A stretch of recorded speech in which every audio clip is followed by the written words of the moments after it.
Good, happy Tuesday evening. I'm Riley King, and welcome to this Tuesday evening edition of the Riley King Newscast, right here on RK Network. We have a lot of news to get to this Tuesday evening, so let's get started right now. First up, flood damage to the dam in Winchester will affect summer recreation. Let's take a listen to that video from WMUR News 9.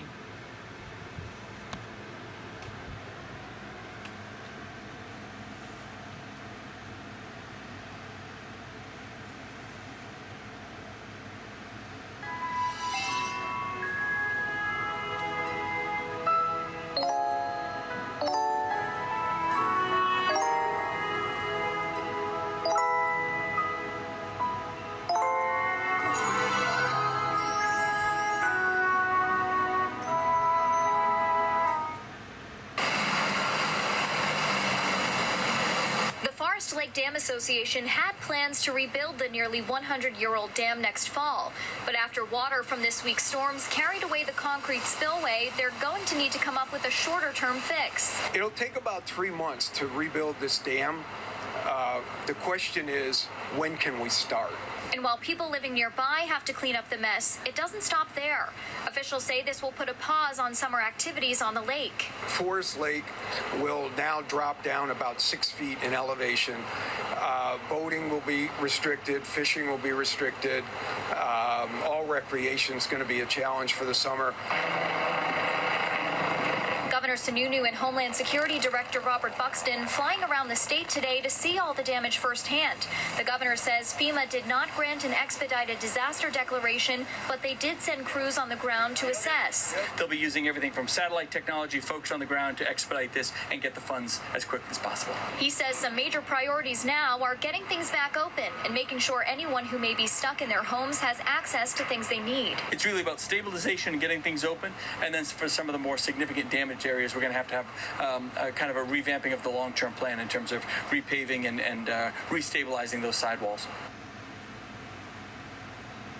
And as far as the dam goes, to put this all into perspective, I was just told that there's usually about 3 inches of water above the spillway, but crews just measured it just now, and there's about 4 feet. But again, there are already plans to rebuild that dam, so they're working on a shorter-term solution in the meantime. We're live in Winchester. Hannah Cotter, WMUR News 9. Okay, and there you go on that video and that report. Over in the border in Vermont, roads remain impassable in many Vermont communities after widespread flooding. Let's take a listen to that video from WMUR News 9. So the question is, why should you choose our firm over all the firms that you can find in the universe? We have the experience, sure. Well, I'll tell you, it was really hard coming into Ludlow today. Many roads closed coming into this community because roads were washed away, or you'd see crews just like this working to clear roads of debris. The fire chief here says this is the worst flooding this community has ever seen, even worse than the flooding from Hurricane Irene back in 2011. I want you to take a look at this. This is the cause of the catastrophic flooding here on the main road, Route 103. The dirt that held those railroad tracks acted as a dam and eventually washed out because of the river under it, leaving the tracks suspended in the air, and that landslide poured out onto 103. Now, further up the road, Sam's Steakhouse is considered a total loss. Owner Andrew Molin said at one point the floodwaters were as high as 7 feet tall in his restaurant. Fire Chief Kalenda says swiftwater rescue crews rescued 6 people yesterday and are working to retrieve the people still stuck in their homes right now. He said there is a long road ahead. A lot of them sheltered in place, but we wanted to check on them to make sure that they're doing okay and don't have any needs and medications and etc. And they say right now the crews are working to get this main road back up and running by tomorrow morning, but those back roads could take several weeks to open back up. How can you help? The fire chief says to stay home and let these crews do their job to get these roads open. We're live in Ludlow. Kelly O'Brien, WMUR News 9. Okay, and there you go on that video and that report. Newport businesses dealing with significant flooding. Let's take a listen to that video from WMUR News 9. Ready to put on a new roof? Summer savings are available right now from Derek Cook's Roofing Specialists. Put zero down and pay 0% interest for 12 months. Call now for a 24-hour estimate and get scheduled today. Insist on Derek Cook's Roofing Specialists. Well, the last couple days for the town's been pretty hectic. I hope it doesn't break the road. That's going to be really bad. In the past 24 hours, Newport experienced this heavy flooding. Well, the amount of water and rain we got over the past 2 days has really caused a lot of problems here in town. At least 3 roads closed today, washouts, and businesses affected. Follow the 3 hoses and you'll eventually find your way into the basement of Promex Service Center, where this morning was about 4 to 5 feet of water. And my guys got here this morning and said, oh, it's flooded. So I came up and get the water pumped out. Michael Schauber is the owner and had to borrow 2 pumps from the fire department and was unflooding his basement for over an hour. Oh, our power shut off right now, so that makes it a little difficult, but otherwise not too bad. Okay. Most of our customers have been understanding, so we don't have much control over it. Only a few minutes away, what looks like a small lake formed on the side of a Shaw's and Ocean State job lot, but what you see is far from the worst of it. They already are receding. This morning when I came into work, John Stark by the Shaw's Plaza was completely underwater. But definitely deep enough to get a 4-wheel drive Jeep stuck. So how long have you guys been here? Since like 9, 10. A couple hours. Yeah. They say don't drive through water, and we did it for fun, and we won again.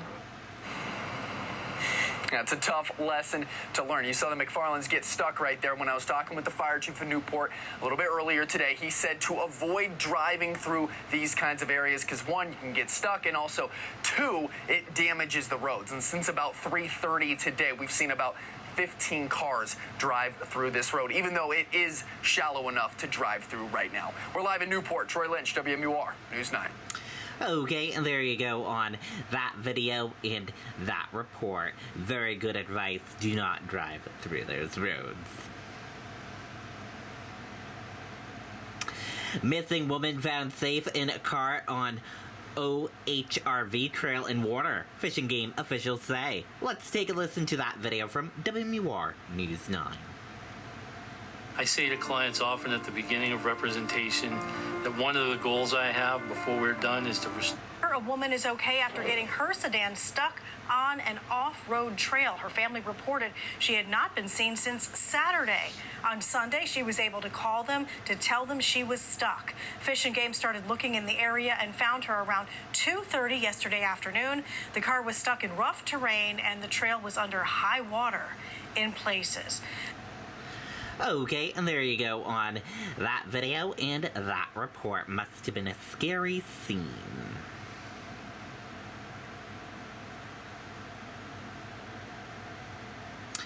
And we are going to switch gears now and go to some national news. Escaped murder suspect Michael Barham still on the run. Let's take a listen to that video from ABC News. Olive Garden's never-ending first course is always on us with every delicious entree. Garden fresh salad, on us. Homemade soup, on us. Now, as for the breadsticks, who are we kidding? They're on us too. Only at Olive Garden. Authorities are warning the public in parts of Pennsylvania and beyond that it's now day 5 of this urgent manhunt for an escaped murder suspect. Tonight, hear the new image of the sheets he used to escape and what they're now tracking, DNA, hoping to come up with a trail and where they think he could be. ABC's Alex Brachet in Warren, Pennsylvania, again tonight for us.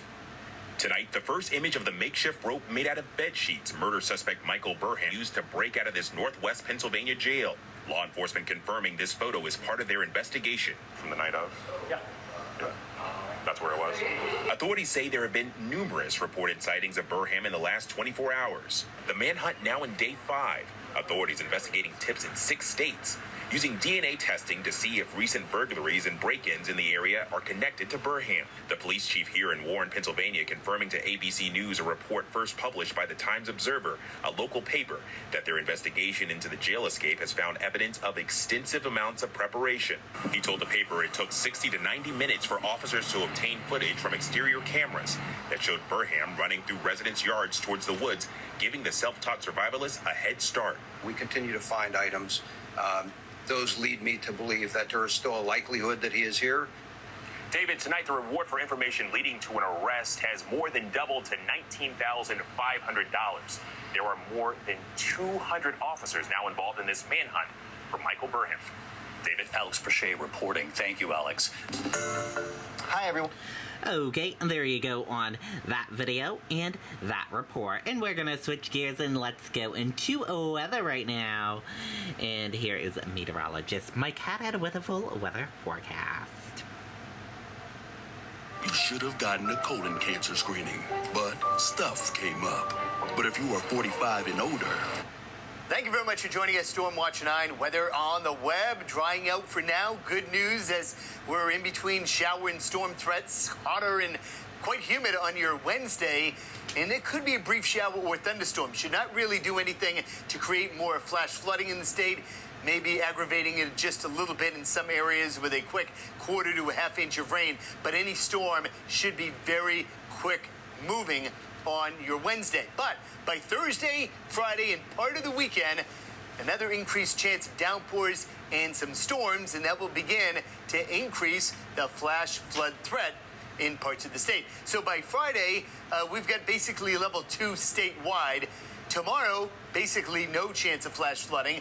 Thursday, a level 2 on a scale of 1 to 4 in and around spots that have been hit so hard already in the last several days. So that would include parts of the Monadnock region, the Lake Sunapee area, including places like Newport, all the way up to Plymouth, in through the Mount Washington Valley and back through the Connecticut River Valley. So we'll have to watch it very closely. Of course, the ground is saturated now. We don't need any more rain for probably 7 to 8, 9, 10 days, but we've got more on the way. For tonight, again, very little rain. This front will tend to fall apart as it approaches overnight, maybe a brief shower far north. But the same front lags behind the rain and will be right over us during tomorrow afternoon. So hazy, hot, and humid with a chance of a brief shower or thunderstorm. As mentioned, the band of showers very narrow and it's broken. So not everyone will pick up a downpour or thunderstorm. And even if you get one, it doesn't last all that long. Then behind it, it dries out at least for Wednesday night into early Thursday morning. And then the next system stretched up from the Plain States into southern Canada. That will move in for Thursday and linger into Friday. So unfortunately, that will tend to increase the flood threat by then. Overnight tonight, we'll call it partly cloudy to clear, patchy fog late, upper 50s far north, 60s elsewhere. Tomorrow, a hot one.